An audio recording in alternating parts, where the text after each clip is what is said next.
سلام، شاد هستم. خوش اومدین به سری کتابخونی‌های مثل خون در رگ‌های من. امروز با شما یکی از نامه‌های دیگر رو داریم. خیلی خوش اومدی به چنل شد.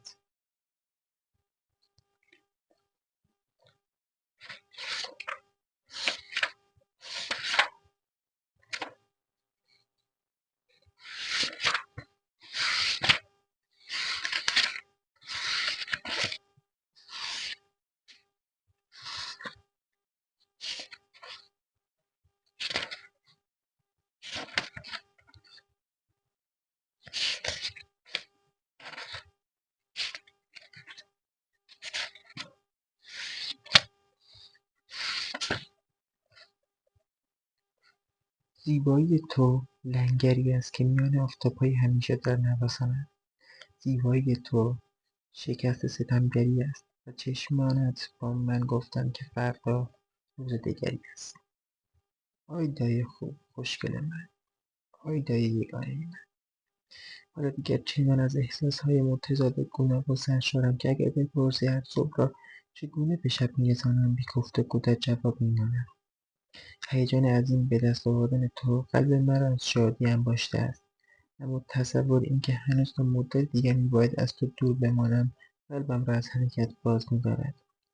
چشمانت به من نوید امید میدهد، اما سکوت تو مرا از یأسی کشنده لبریز میکند. آه، چقدر احتیاج دارم که زبانت نیز از چشمهایت یاد بگیرد، که زبانت نیز چون چشمهایت مهربان و نوازش دهنده شود، که زبانت نیز مانند نگاهت به من بگوید که آیدا، احمد تنهایی دلتنگش را چقدر دوست دارد.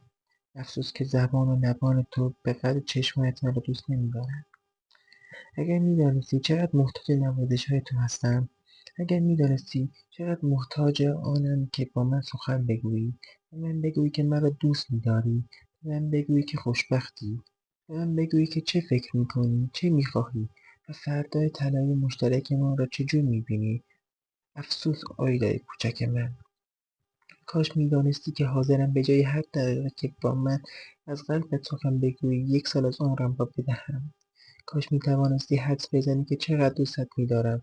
با زبان خودت از محبت خودت با من حرف بزن. دهان و لبانت به چقدر چشم‌ها و دست‌ها دوستت ندارم.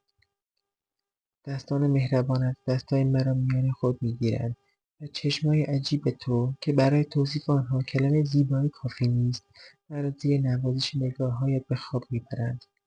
اما لبانت نه. آنها نه با کلمه‌ای و نه با بوسه‌ای، نه. آنها با من یگانه بیش نیستند.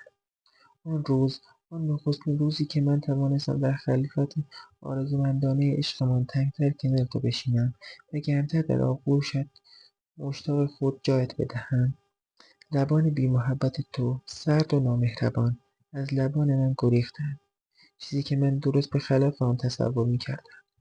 آن روز لبان تو به بوسه آرزومندانه لبای من جواب سردی نیز نداد. من این بی‌مهری را هرگز فراموش نخواهم کرد.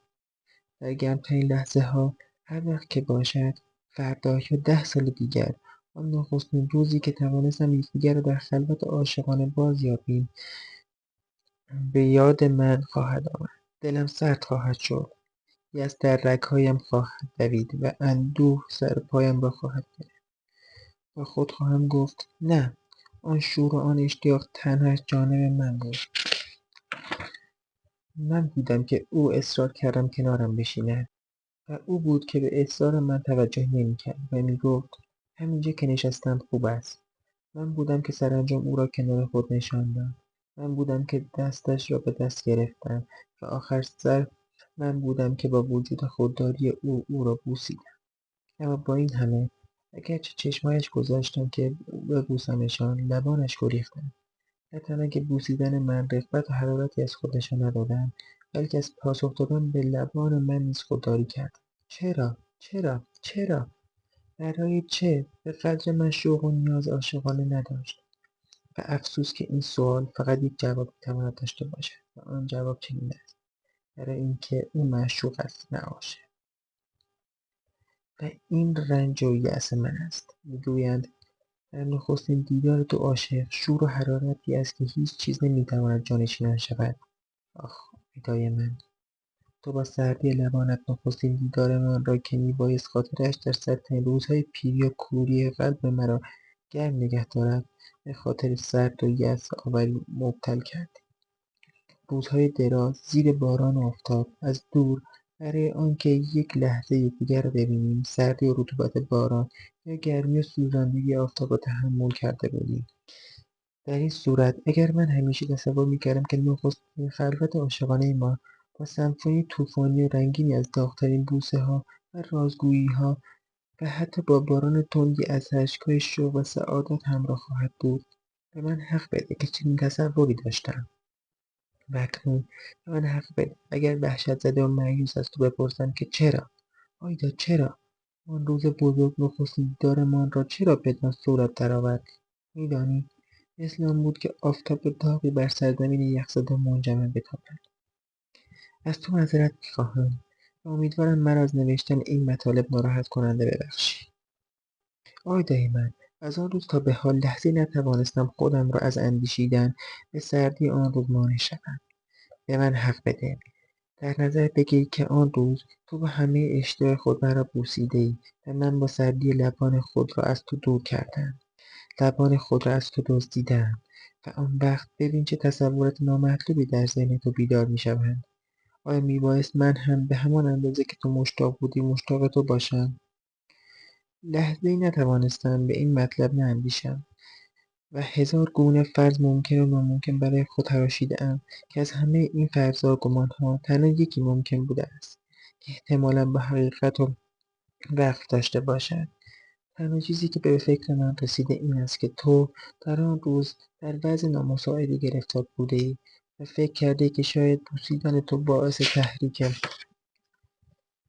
تحریک و در نتیجه سبب اختلال و ناراحتی‌های شود. چه می‌دانم؟ آخر انصاف داشته باش و قبول کن که نمی‌توانم با این عشق تند و وحشتناک سردی تو را برای خود تعبیر و تفسیر کنم و برایش هزار دلیل و جهت نتراشم. آخر آیدا جانم، می‌توانم ادعا کنم که عشق من به تو به هیچ چیزی در دنیا شبیه نیست. این عشق مخلوطی از شعر و موسیقی و خودمان، اما من و تو فقط بدان جهت توانسته‌ایم با این جذبه یکدیگر را دوست بداریم که در دنیا به این بزرگی تنها دو نفری هستیم که جز خودمان به هیچ کس دیگری شبیه نیستیم.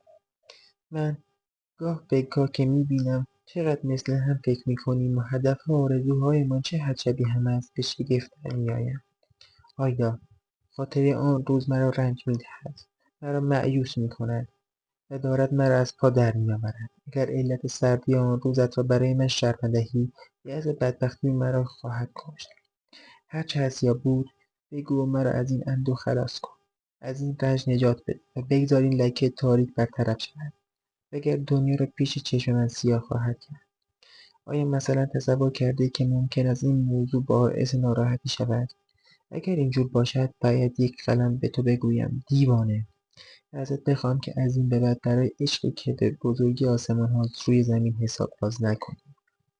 در هر حال میدانم که مرا دوست می‌داری و شاید هم به همان اندازه مرا دوست می‌داری که من تو را، و به همین علت از تو می‌خواهم این زخمی را که دارد از چند روز پیش به این طرف مثل غوره روح مرا می‌خورد با توضیح مرهم بگساری.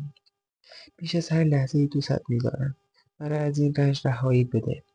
اگر می‌خواهی با زبان نامهربان و بی‌محبتت توضیح بده و اگر دلت نمی‌خواهد برایم بنویس.